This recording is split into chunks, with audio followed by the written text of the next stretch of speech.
Hello, hello. Good evening, everyone. I believe we have one chair up here if anyone is still looking for a seat. Prime seating up here. Good evening. My name is Andrew Warner. I'm your host for this evening. Before we begin, a little bit of housekeeping. Please remember to silence your devices. Before Long Now had the name Long Now, we call ourselves the Clock and the Library Project. There's a 10,000-year clock and a 10,000-year library. When we started to think about what a 10,000-year library actually was, how we would transmit information 10,000 years into the future, we found ourselves thinking a lot about language, the most basic way that information is encoded and stored. These explorations eventually became the Rosetta Project, which we're happy to announce put a linguistic archive on the moon 2 weeks ago.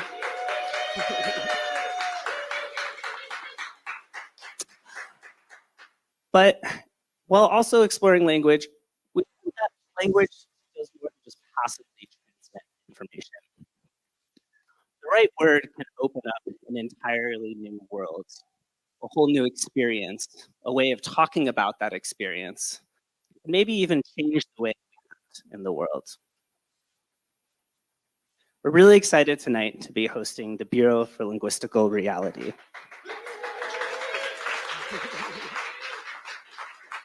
The Bureau is a socially engaged artwork by Alicia Escott and Heidi Quante.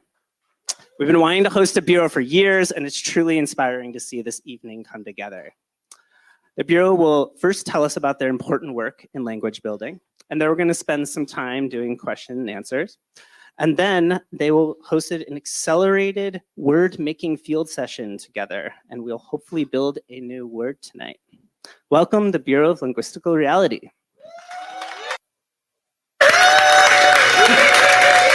Thank you.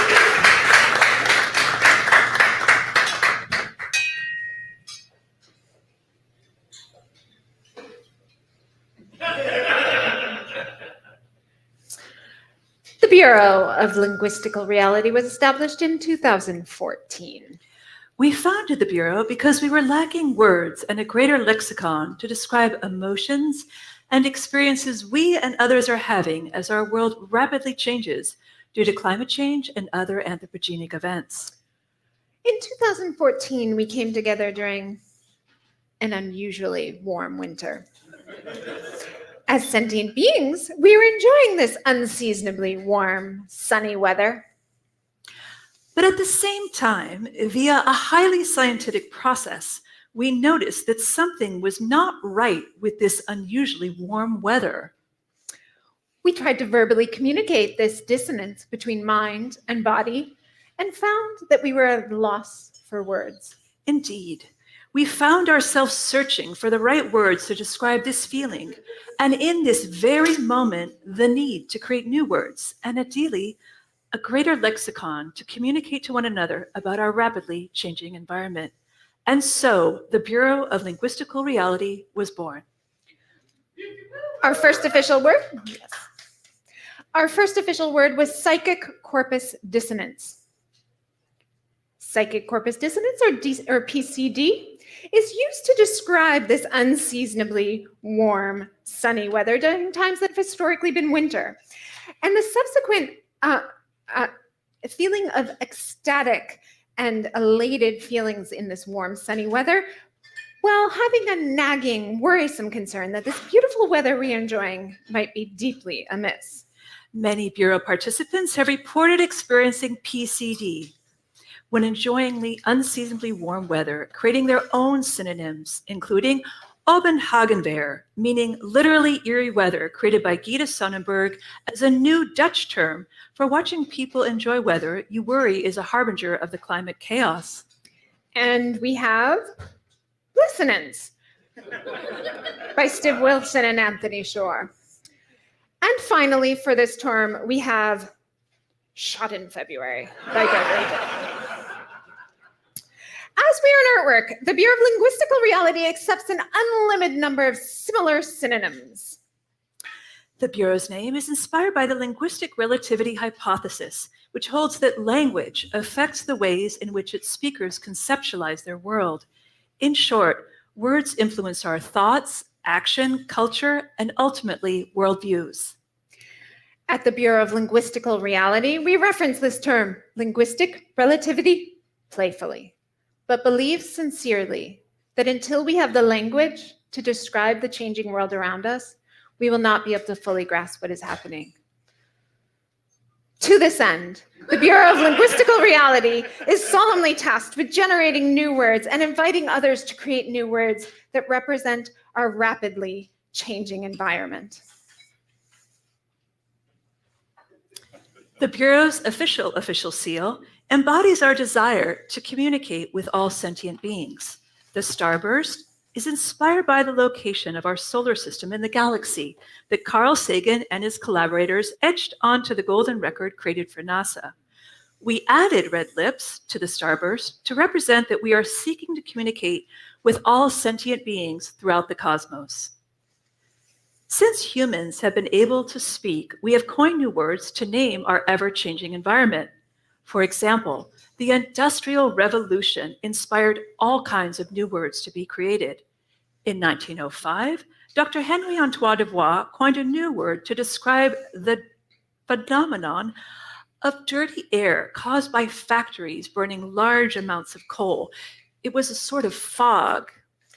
But a very smoky fog. With a very dense particulate matter.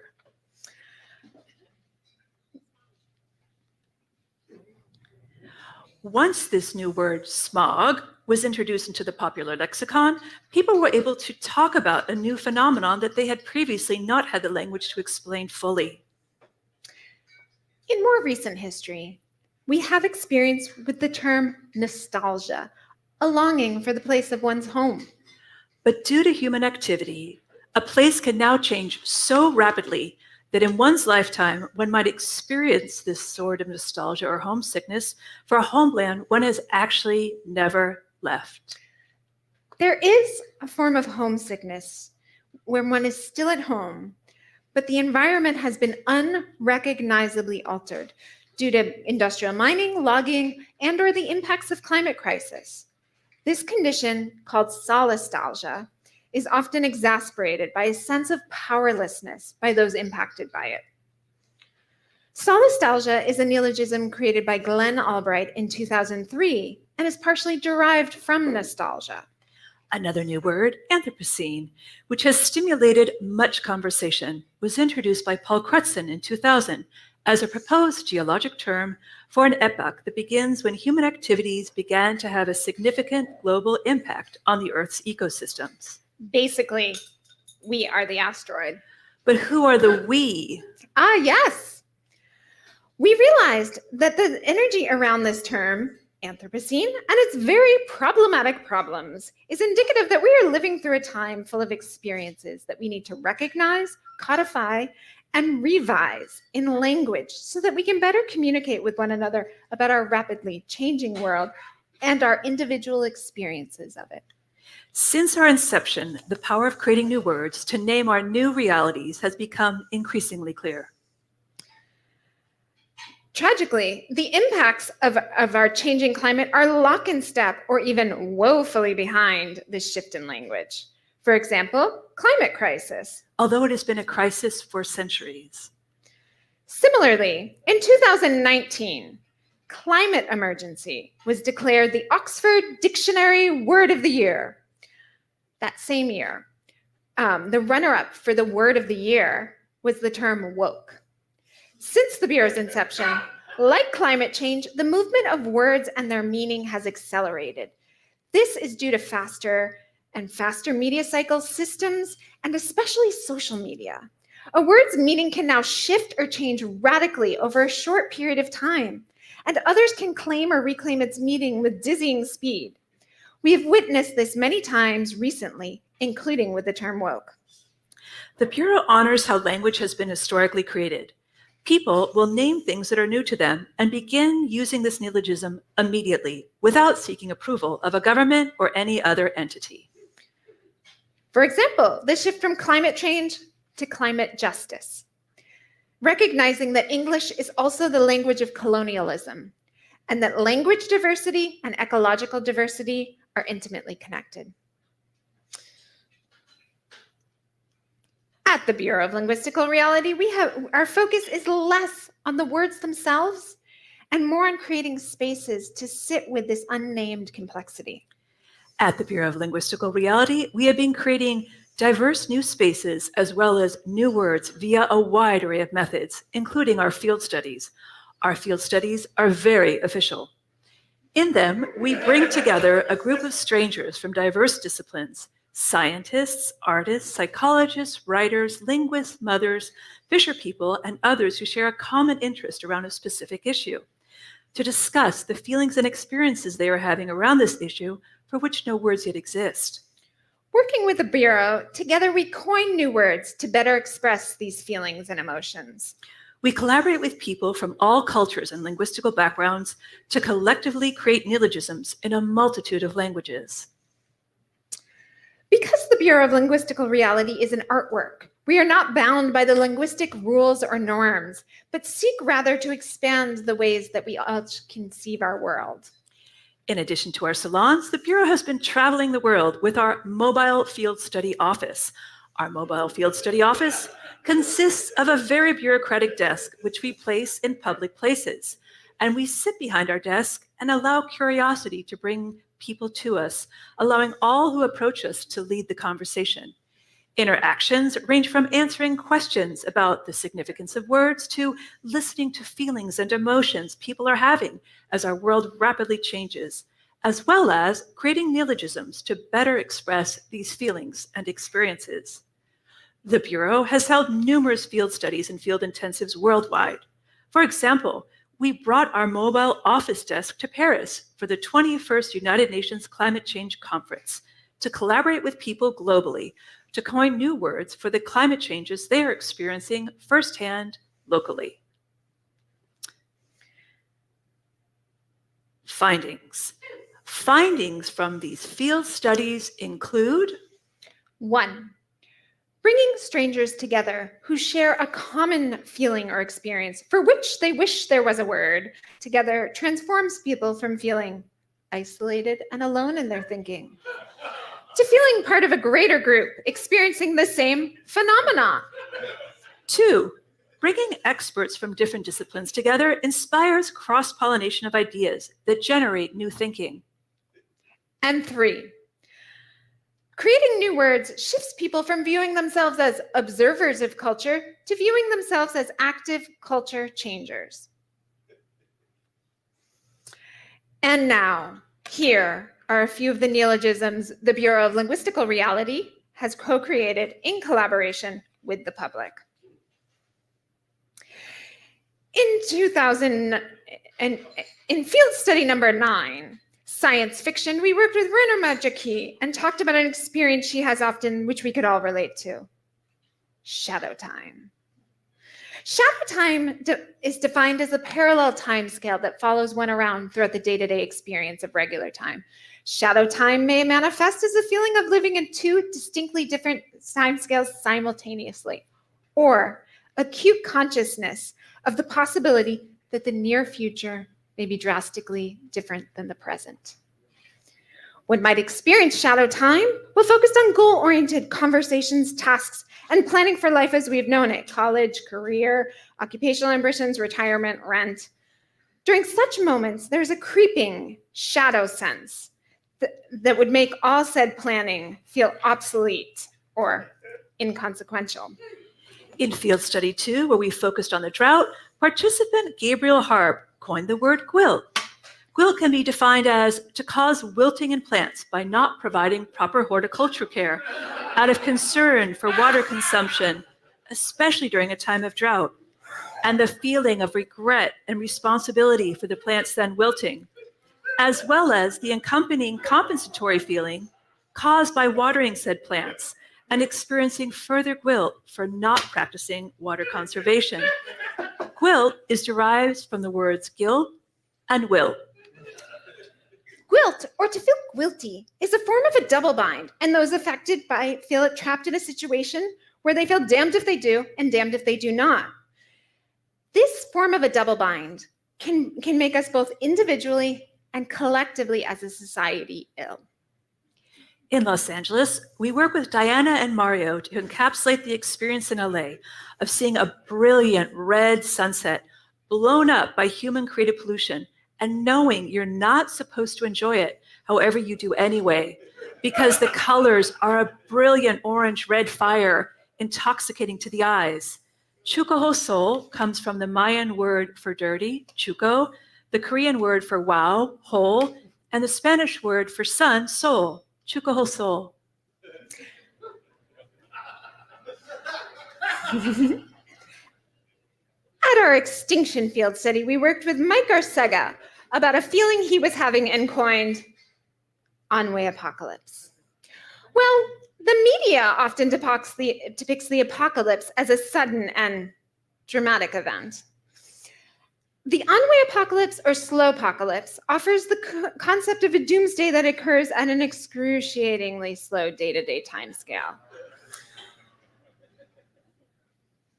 The on-way apocalypse may occur in the geologic blink of an eye, but for those urban Homo sapiens experiencing it, it is painfully slow and excruciatingly tedious as a result of the terrifying but perceived slow pace of the on-way apocalypse. Those who live feel a compulsion to distract themselves with ever faster media, technology, economic systems, all of which further disconnect us from the natural cycles we need to survive. We work with Linda Ruth Cutts, a mother of 3 whose children are now of childbearing age, to create the word nonna paura. Nonna paura derived from the Italian nonna for grandmother and paura, Italian for fear. Nonna paura is the strong longing for one's children to have children of their own in order to experience the joys of having grandchildren, mixed with the simultaneous fear, knowing the life of your grandchildren will inherit a world filled with untold suffering as climate change accelerates and drastically alters the earth. The Bureau has discovered these maternal sensations are occurring globally. For example, the artist James Lee collaborated with the Bureau to create an entirely new Chinese character.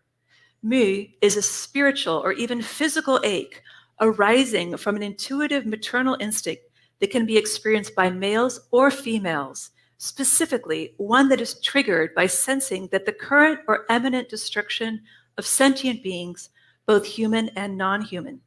This newly invented Chinese character is composed of 2 elements of existing Chinese characters. The first refers to illness, and the second means mother in classical Chinese. This new character resembles an existing word, which refers to an illness caused by caring too deeply, a fitting point of departure to describe expanding feelings of maternal care in response to human suffering and unprecedented ecological destruction. Mu, along with Chukohosol, are examples of the Bureau's efforts to advance global understanding by creating neologisms that are free from preconceived ideas of what is linguistically possible. In field study number 10, we worked with Theo Gibbs to coin Gomanadad. Gomanadad is a reframing of humanity from a force that is and sees itself as extractive to one that is regenerative, participatory, and energizing. This can be thought of as a new concept or as a return to an older version of ourselves that existed before we intellectually separated humans from other species. A Goman elevates beyond viewing Earth as a thing to be extracted from, or even as a thing to be protected, recognizing that both views are innately objectifying. Gomans exist as part of the earth and can contribute positively and cooperatively to it. Gomanadad is taken from Goman, a Proto-Indo-European word literally meaning earthling or of the earth, and Humanidad, Spanish, meaning humanity. Marsification was created in collaboration with Zara Zimbardo and Patrick Rainsborough. It's both a verb and a noun were created to describe the expansion of colonial fantasy beyond the atmosphere of the earth. A quote, manifest destiny to the stars. Marsification is an extension of the phenomenon of colonizing, quote, new lands, often accompanied by narratives of starting life anew, a civilizational reset, an apparent freedom from the political and social problems colonizers believe they are, quote, leaving behind. The cultural, political, and economic processes through which techno-utopian fantasies divert our attention from the dominant global economic system, erosion of the life support systems of Earth. Another word also co-created with Zara Zimbardo and Georgia Carbone is refuvescence, which can also be called the ring, pronounced with a pitch not usually utilized in English, or wormdazzle. The refuvescence is the almost miraculous moment of transition where waste becomes compost. Infused with fresh oxygen, it turns from smelling rank to smelling sweet and full of life. This involves a sort of tuning, like where the frequency of matter itself changes. It's like the transition, like the rim of an edge of a glass. A recognition that within this moment, which seems like magic, is the communal, cooperative, alchemical work of millions of individuals, the communal work of bacteria, worms, fungi, and other organisms not typically associated with magic. An acknowledgement that death, rot, and decay are fodder for life, growth, and beauty. The whirring is a collective moment of transformation when what seems mirrored, foul, and utterly messed up in a society turns, as if by magic, the communal work of millions, into a progressive and uniting force, where rotting structures and ideologies are turned or composted into fertile ground for new growth. Worm dazzlers are the agents of transformation within a rotting culture, those who do the vital work of decomposing what needs to transform so that habitable futures may be possible. Wormdazzle is also the first Bureau word which we have identified with its own emoji, a new evolution in language that we have recently witnessed occurring. Quia seed, co-created with artist Ash Outer from Detroit, Michigan, is a seed that, due to social trauma, stays consciously dormant, not out of oppression, but rather due to a deep, ancient interior strength, an instinct which senses not to seed until it finds itself in a fertile and fecund environment. Quia seed illuminates that the Bureau does not segregate or silo social experiences from environmental ones, but rather honors that how these and everything on our planet are interdependent. The Bureau travels everywhere, including to visit farmers on farms, where we created new words to express what they are experiencing. For example, in 2017, we collaborated with California farmers to create many new neologisms, including shalakwa. Shalakwa is the act in which Homo sapiens cover a once permeable surface until it is no longer permeable. For example, the earth in Central Valley, California, which once allowed for rainwater to flow down into California's groundwater reservoirs, has been shalakwa'd. Shalakwaing something to the point of impermeability leads to a barrier of restoration, rejuvenation, and ultimately revitalization. Shalakwaing can be done to the earth by Homo sapiens, who thereby prevent water from flowing to restorative underground reservoirs, or an individual can shalakwa themselves by becoming impermeable to restorative ideas and thinking.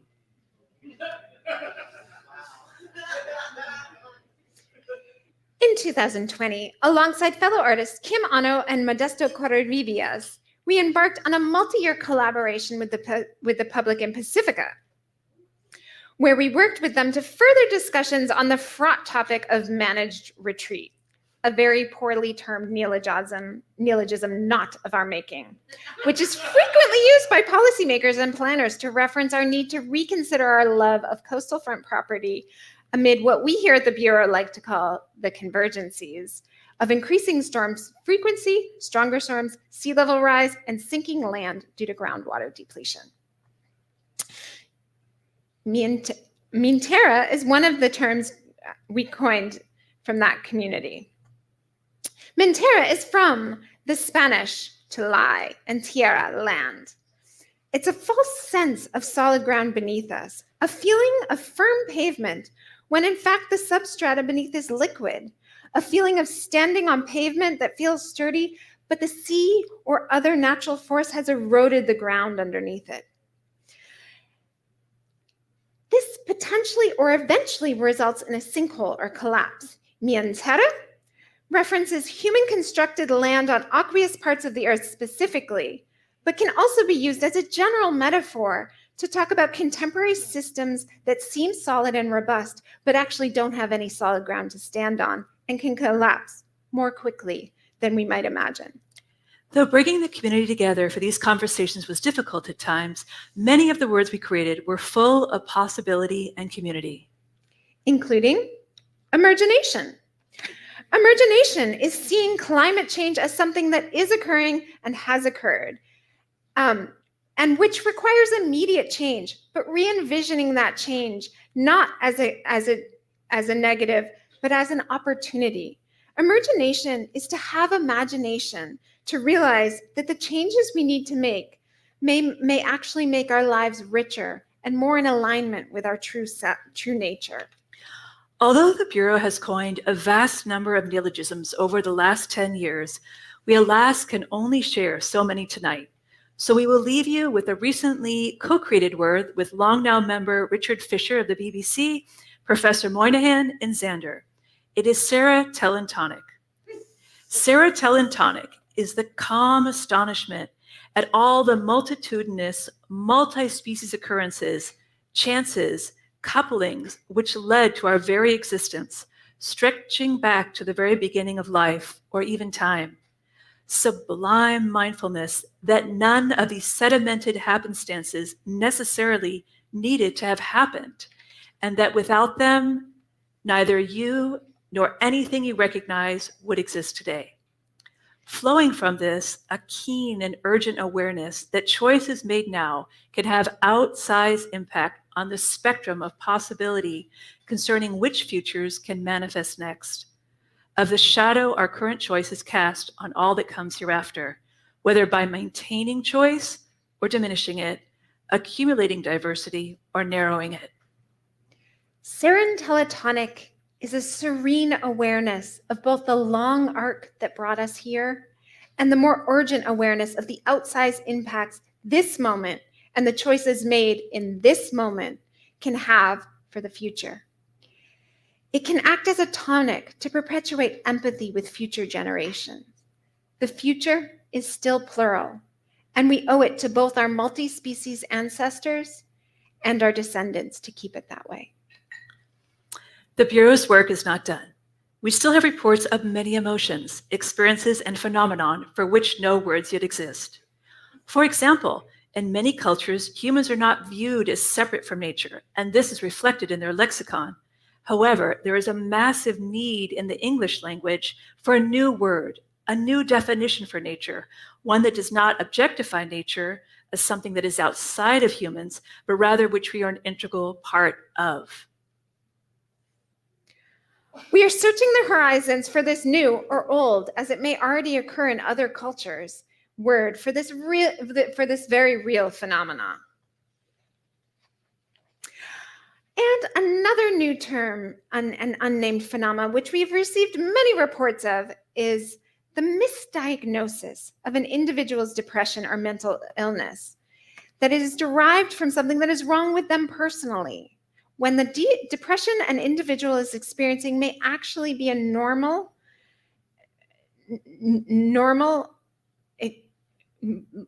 response to living in a society that is ill or broken. Said depression may actually be a healthy response of a conscious, sentient, empathetic being responding to an insane society or system. Please let us know if you find this word. We are searching high and low. The Bureau's hotline is open 36 hours a day, 8 days a week, and 422 days a year to collaborate with you, to develop new words, to describe your feelings, experiences, and the world around us. Thank you.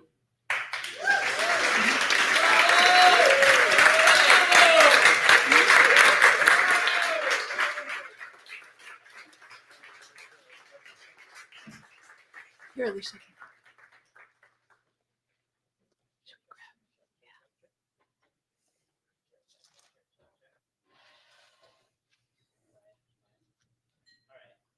Go loud. Okay, now we're good. That was amazing. Thank you. We're going to go into the question and answer portion. If people have questions, please raise your hand. Someone will come around with a microphone. Try this one. Oh yeah, that's much better. I was going to start with a question while we have the first person getting queued up. People feel very defensive about language and the rules of language. How often do you encounter people when you bring up the idea of creating new words that it makes them like viscerally upset, like you've sort of... Only linguists. Only linguists. Yeah. And I think too, my background is working on climate change for 20 years, and I've had a lot of experience with people who teach in academia and they teach environmental journalism. And I feel like people are so desperate for new words to mirror the new reality that I think people are more ecstatic. And I think also there's a desire or a need. I think we don't realize that anyone can create a word. Like when children are small and young, they start naming the world around them. And it's adults who say, oh, that's not a word. But that's insane, because what if children were allowed to name whatever they wanted and we said, oh, bravo on that word? I feel like we get more responsive, ecstatic elatement at the joy of like creating a word for something that's desperately needed than we do criticism. And I would say, I mean, first of all, we're intentionally a faux bureaucracy. We are giving folks the agency that they always have, to shape their culture. But really, I think a lot of our focus isn't just the words themselves, but creating this space and holding a space where people can recognize that they're living and experiencing things that are phenomena that we don't have words for, and to sort of sit with that, what's often grief, not always, but is often grief. So yeah, creating that space is almost more important to us than the individual vessel of the word itself. And some linguists love us, but not all. Yeah, and to riff off of that, I think a lot of people will be at a dinner party and they don't want to say what they're thinking or feeling for fear of being like the sad person at the dinner party. Whereas when we held these salons, the first year we held them in San Francisco once a month at my house. We brought strangers together and they had no idea really what was going on because we weren't yet established. It was beautiful because people would say, I finally feel like I'm in a safe space, because they didn't know anyone in the room. They were only united if, okay, you're coming on drought. Like every topic was intense, and we have people in the room here who participated, like Mike Arcega, who created On-Way Apocalypse. The theme was extinction. Yep. Yeah. So the themes are pretty dark. So people come. After party is here. And then they create these neologisms because I feel like everyone's feeling it. And the beautiful thing is that when you look at social change, it most often occurs when people stop feeling isolated, alone in their thinking, and when they start feeling like I'm a part of a greater movement. And although we're just doing our own small part, it is getting people to realize every stranger in this room and I feel the same way. And there's the beauty of using humor, because it's literally the best way. I don't know if you guys see now that Jon Stewart's back on the air. He's tackling some pretty intense subjects.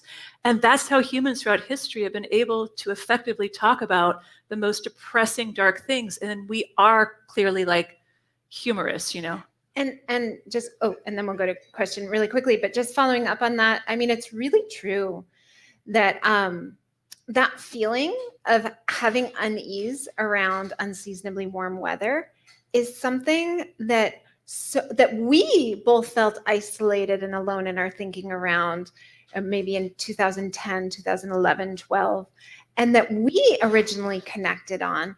And then we've literally gone to places all over, and it's like somebody's sharing this with us, and it's like they're telling this giant secret, and we're just like listening, like, yeah.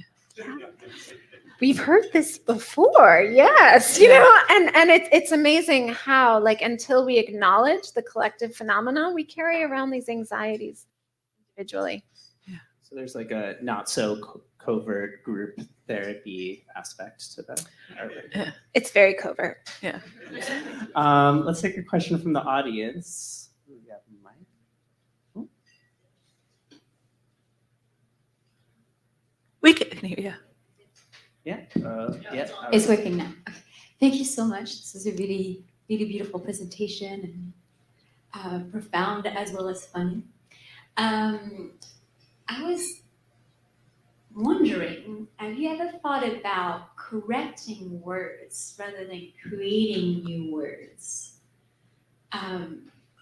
Words that maybe are no longer, adequate or kind of representative of a new reality. We actually have a term, wackafor,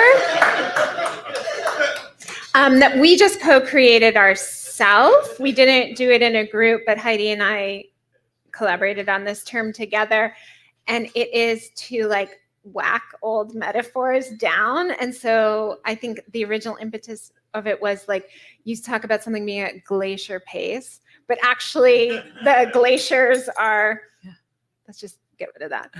The glaciers are actually melting at an unusually fast pace. So to say glacial now can actually mean rapidly, like acceleration. But there is also a power when people create their own word, because I feel a huge part of what I also want to do as an artist, and I think what Alicia wants to do, is we want to empower people to say, like, you're part of the revolution. You don't have to be a politician. You don't have to hold a sign in the street if that's not your vibe. You can, name your feeling, because that's the beauty of language. There is no, I know in France they have like the immortals, but like for the most, and not everyone listens to them, but for the most part, there is no bureau. What we have people come up to us, and a lot of what we do is use the best behavioral science. So we use, curiosity. We're sitting behind a desk. We're not coming at you. We're not talking to you. We allow curiosity to come to us.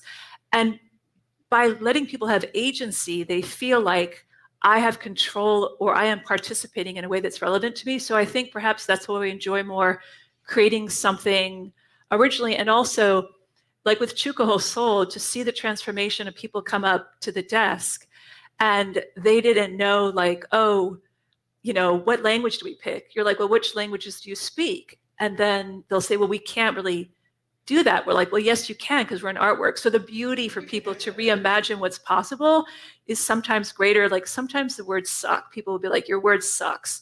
But since we accept an unlimited number of synonyms, we're like, okay, if you like the definition, but not the word, it's more about the process of realizing you can be a part of this. And so I think that's sometimes we're okay if it's not like perfect, but trying to start from the ground up, if that's possible. Yeah. But if you want to do that, we welcome your submissions. And I also think that this is like a fascinating thing, because we are just focused on language broadly, but also it was sort of new for this iteration, adding this like adding the term woke and the way that it's been manipulated, or the way the term fake news has been manipulated, and how readily like our culture can just like shift from one meaning to another, and how things can be really manipulated. And I think that it's going to be a wild year watching what happens with language. So yeah, correcting. I think we have to do some of that too, reclaim. Here's the question. So okay, thanks. So as someone who calls himself a climate artist, who did his studies as starting with linguists, like looking at conceptual metaphor a la Lakoff kind of analysis, how we understand climate change, and realizing we have a lot of conceptual metaphors that are away. I have more of a validation than a question. I was recently asked to define climate art as a retrospective, and I wrote, climate art is taking action. It is more than the often repeated cliche. Art, quote, is great for touching people's emotions and inspiring them to action.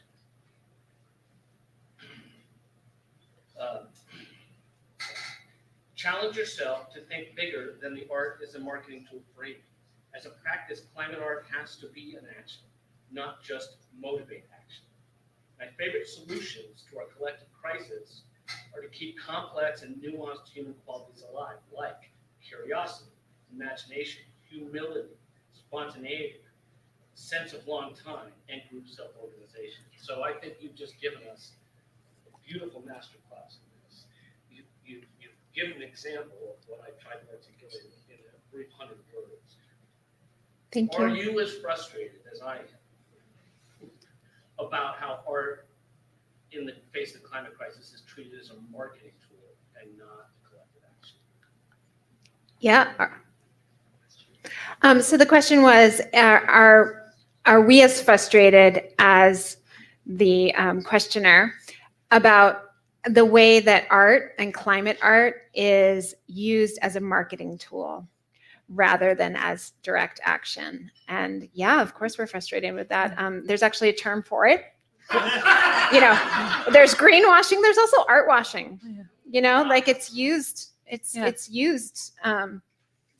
as a form, as a way to gentrify, as a way to soften. And I think also too, like this dress is like 16 years old. It's about to fall off my person. And so like everything that we do has also been thoughtful. Like I know there's a big movement in the climate art world to be like climate sensitive, but when you look at the actual substance of what they're doing, I've yet to see substantial, I can't say the big word, substantial changes, but like we're ephemeral, right? Words and these banners were beautifully created like 12 years ago. Like everything we have is pretty low carbon footprint.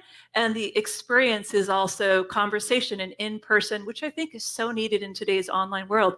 Conversation, and we usually do it over a meal, which is, as people who've come to the salons, we had potluck, you know? So I think our own practice, rather than talk and critique, we seek to lead by example where possible, because obviously I'm still wearing clothes and I'm, yeah. So as much as we can by example in the process. Yeah, I have a lot I could talk to you individually about, but yeah. Yeah, we have time for one more question, and then we're going to go into a word building session. First of all, I wanted to ask what you have found to be the most effective propagation of new words, spreading them amongst those open to early adoption of new terms. And then also on a somewhat related note, I was going to ask if you've experienced a particular phenomenon, and I realized there actually just needs to be a word for it, which is the experience of creating a new word and starting to propagate it, and then experiencing it, coming it back towards you from another point of creation at the same moment. I think we need to bring that into the next session. Yeah. It's an excellent say. Oh, yeah. Well, I was going to say what's beautiful is that I think there's a book, and I can't remember the title, where people will invent things simultaneously without ever having spoken or met one another. Mm-hmm. And I think we don't always do that with the words, but like when we were in Paris for the United Nations climate change talks, we were surrounded by neologisms, and people would come from all over the world and see the word like solastalgia, which already had existed, and then personalize. They'll say like they wanted to do their own personal version of solastalgia. So there was a woman from Haiti who created Sanji Kukuman, which meant the longing for the sound of circadia and fireflies, but you no longer see them because the climate has changed.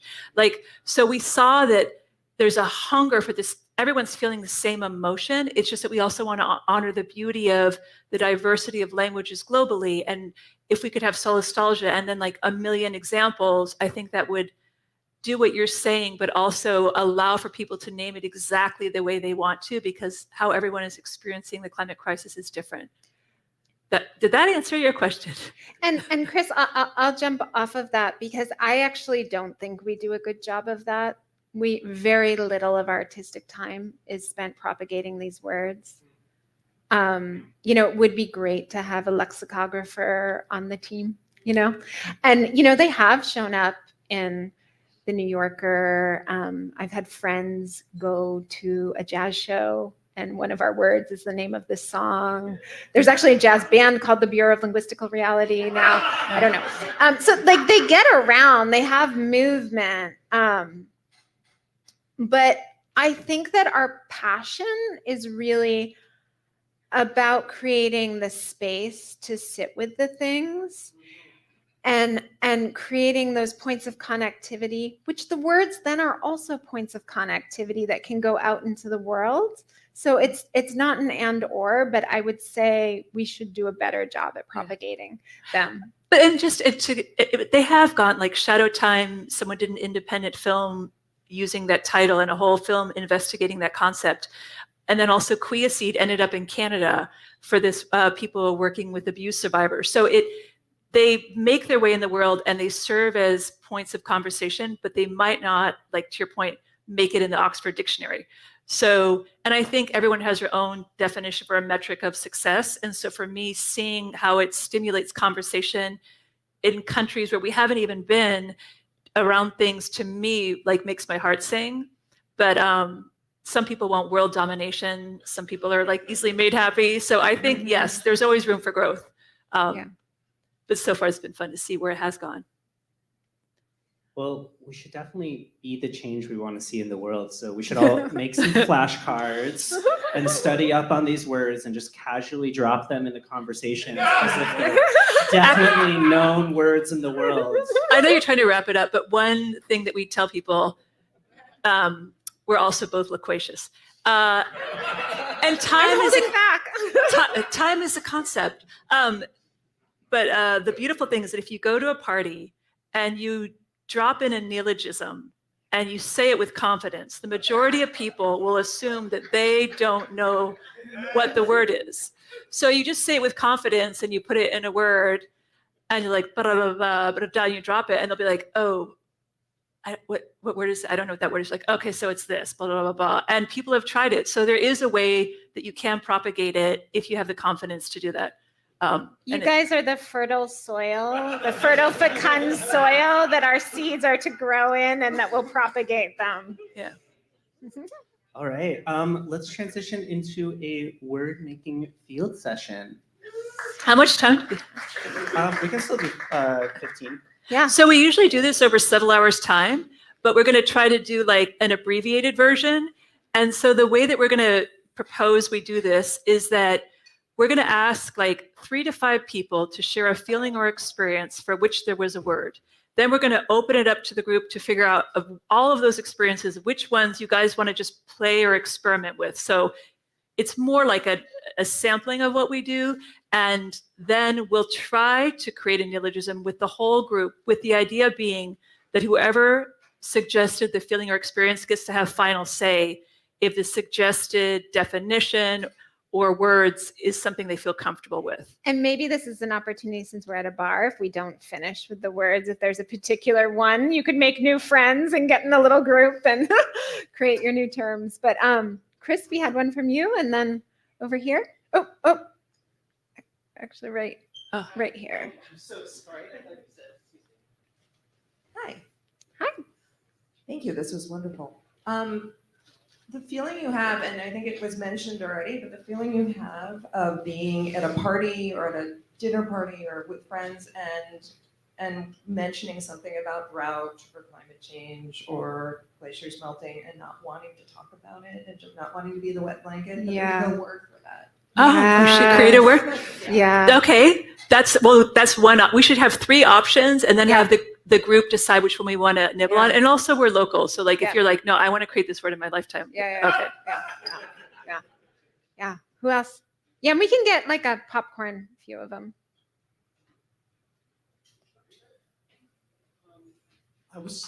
I think many people probably experience the sensation that your sense of your level of intelligence and knowledge is affected by whether or not you have internet connectivity. And you feel diminished when you lose it. Nice. So interesting. Yeah. Okay, one more. Oh, there's a red sweater. I think we can get a few here. The feeling of having an emotional roller coaster where lots of feelings are true at the same time. So you kind of short circuit when someone asks you how you are. Oh. Yeah. This person had one too.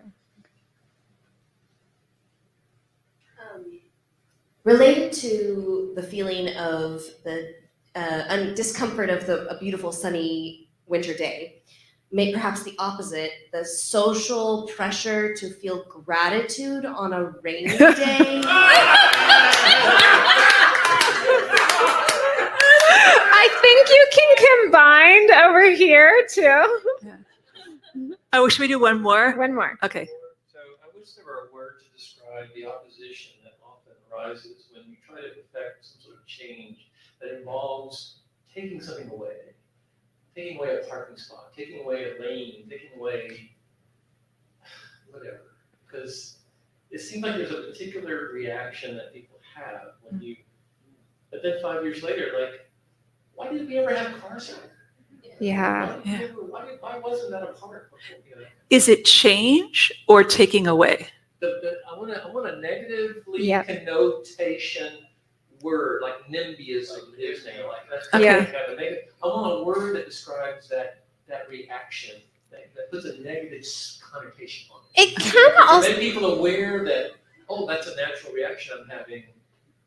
Why am I having it? It doesn't always have to be negative, though. It can be just like acknowledging, oh, this is uncomfortable. Oh, I did it. It's his word. It's his word. Okay. Oh. Should we do one more and then we'll really just focus on one word? We're really bad with numbers and time. You can tell we like to talk about feelings and Yeah. experiences that we're having. But okay, so we Wait, what we're gonna do? They're gonna do one more, way in the back. Like the resignation of climate change. I keep encountering people who are just resigned that climate change is happening. Mhm. But they like say it. They use those three words. I wish there was a shorter word for that. So is it, just for clarification, I don't know if you can hear, but he said the resignation that climate change is happening. Are you upset that people have just given up? Okay, he's nodding his head yes, Yeah. emphatically. Okay, so we have resignation on climate change. We have this when people are negative Well- about something that they'll eventually benefit from, and once it's normalized. Is that right? Yeah, the impulse to reject any change that seems like it's taking away something. Yeah. It can be taking away my big car, taking away my money for more taxes, take whatever Yeah. that is. Like very generic. I'm looking for something. Yeah. generic. Okay. And then we had the pressure to glorify, or enjoy and pretend you enjoy, rain or whatever. Maybe we Weather ask folks should be what they want to do as we summarize each one. Yeah. And- Do you want to summarize the next one? Well, I was just going to think, since for the sake of time, would you guys mind if we just kind of ask people to raise their hands as we then summarize each topic? So and don't worry, this is like, we're all brainstorming. There's the desire to work on the word in the back about resignation for climate change. Like, how many people want to explore that word? Just raise your hand. We're doing this. This is non-scientific. We This had is like, five. Okay. So that was a 1. okay, And then we have this one over here. the negative, okay. We've got some hands up. Yep. And then, The rain. oh, okay, Interesting. rain so far is the highest desire. The resignation. And then wait, where was there's other, who else suggested a term? Roller coaster. Oh, an Yeah. emotional roller coaster. Yeah. Oh, it's between rain and emotional roller coaster. Who wants to decide the tie besides us? Rain? Rain. Okay, so one woman is deciding the tie. Sorry. You can be the change. Yeah. So, and again, we're like ongoing in San Francisco. So this is Yeah. not a fait Yeah. accompli for all the beautiful offerings that other people made. So, So the way we're going to do it is like, for the rain, do you want this to be a verb or a noun? It's a verb, right? It's a verb? Doing, like somebody makes you, or it's a feeling of feeling like, oh, I shouldn't dislike the rain because we need it so badly, and I feel So it's just so for people who couldn't hear, it's a verb and it's a feeling. And is the social pressure, you're upset it's coming from the outside because you're actually totally fine in the inside with it all? Is it like a conflict of the outside feeling and an inside feeling? Well, Let's get a microphone. Internally, maybe you're displeased it's raining, you don't get to go on the picnic. But the social pressure is to be grateful for the rain Yeah. because we need Yeah. it so badly. Yeah. Is there kind of like a gloom, glum kind of feeling in the word, like that heaviness that we had this morning? Yeah, I think there's definitely some like, I really should Yeah. feel Should. Yeah. good. Yeah. Do you guys So want to there's contribute guilt. to the definition or do you want to contribute to the emotion? I was going to suggest plurify. Oh, wait, you're Oh. already creating a word. Yeah. Yeah. We've always got one. Okay, fine. So this process is nonlinear. So we have, what's your name? Lightning is, so at the end you get the final say, but he just contributed a potential neologism. Would you like? Or you can write. Can you spell? So plurify. So PLUVIFAKE.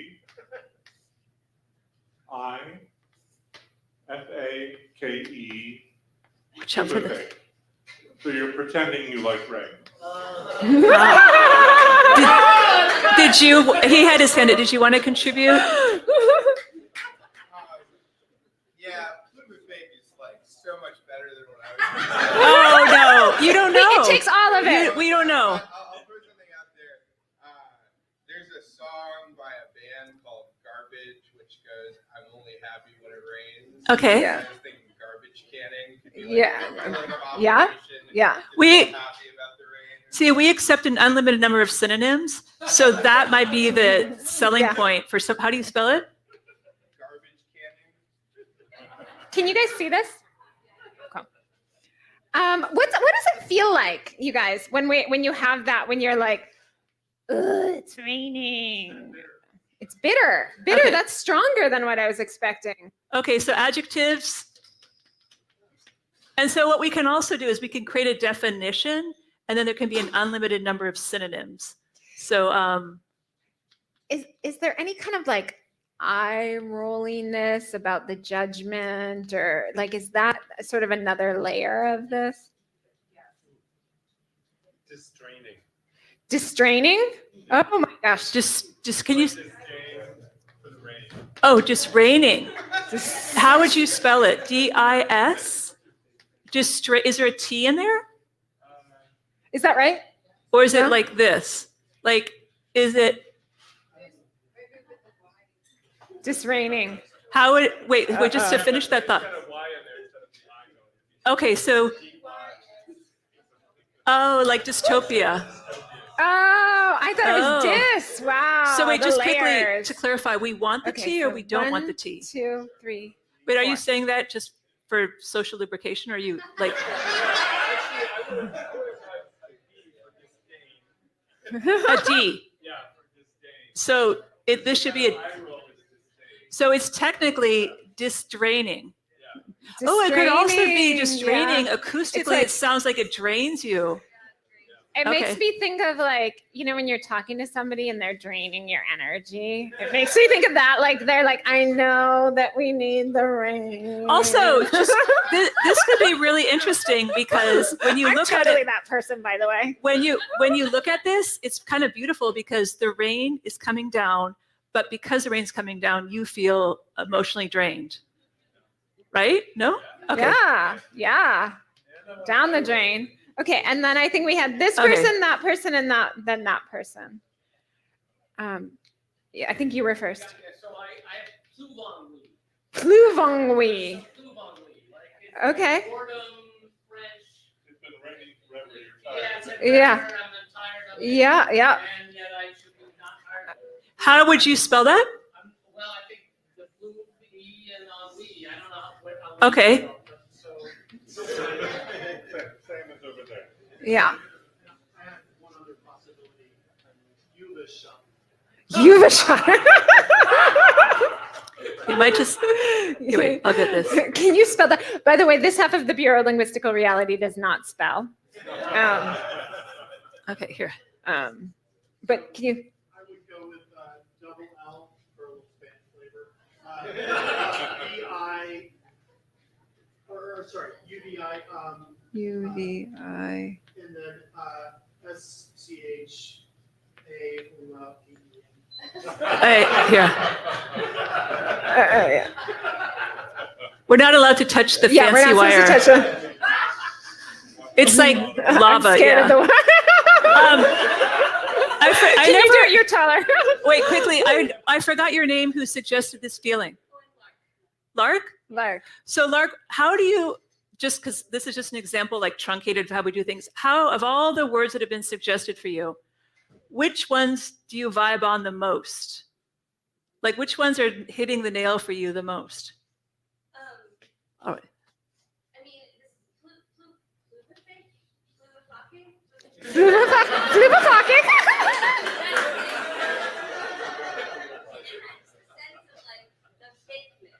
Okay. Oh. Okay, so this is shifting a little bit, and then we'll get to you. But this is The shifting. Bureau will be closing in 3 minutes. Okay. The Bureau is on the countdown. But so this is shifting You a have little bit now from not just like that guilt and talking to somebody, but now you're being like, yeah, I love the rain. We're so lucky to have it. Yeah. She had wanted to contribute. This person was there, and then that person. Okay. Oh, Oh wait, how do you spell that? you guys are really into syllables. How do you spell that?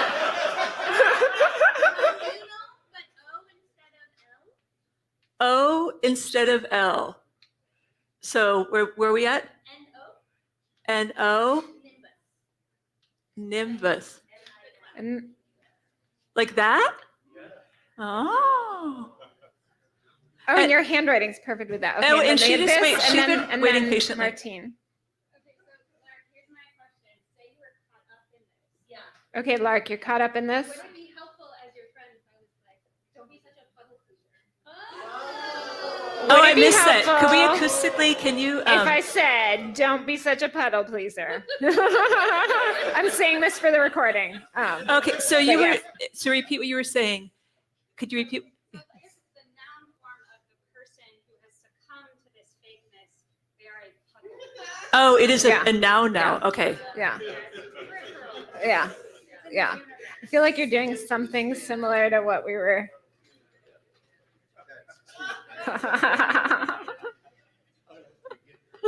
And then was there someone else who had their hand up? Yeah, Martine. I think there's something particularly Californian about this, so can we add some more syllables? Yeah, syllables. Calipluvafake? Oh. How do I spell that? How do I spell that? CALIPLUV. P-L. IFAKE.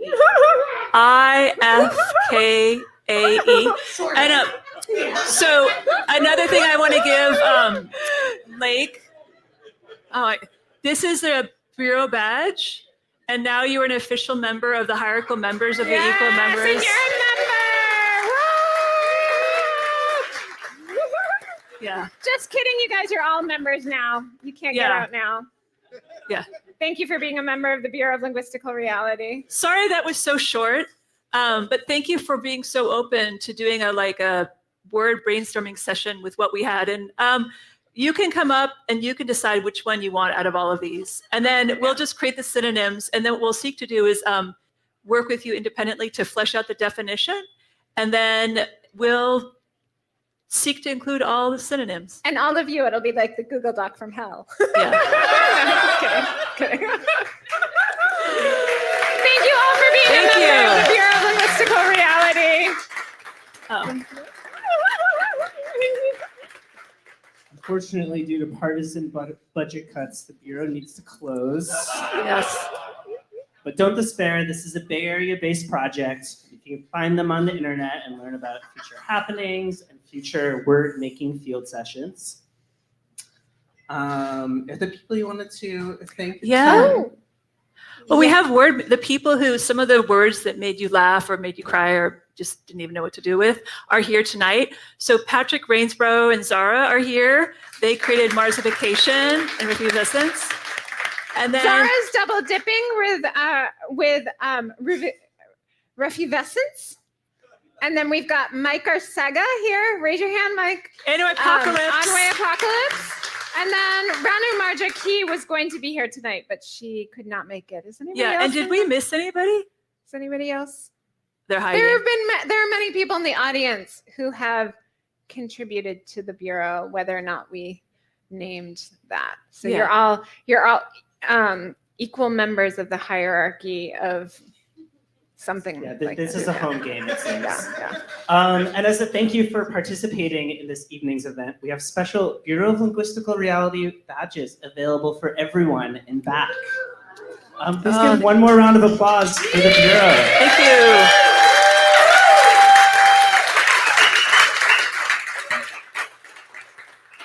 And I also wanted to say, like, if you want us to come and work with you and your friends or have us over for dinner over a specific theme, we're happy to come and talk about depressing things that no one else wants to talk to you about. We can have fun talking about depressing things. Yeah. Speaking of fun, we're going to be hanging out here all night. You're welcome to stay, get a drink, talk with your friends. At this moment, we're going to reset the room. So when you stand up, if you can grab your glassware and sort of mosey this direction, we will reset all the chairs and proceed with the evening. Thank you.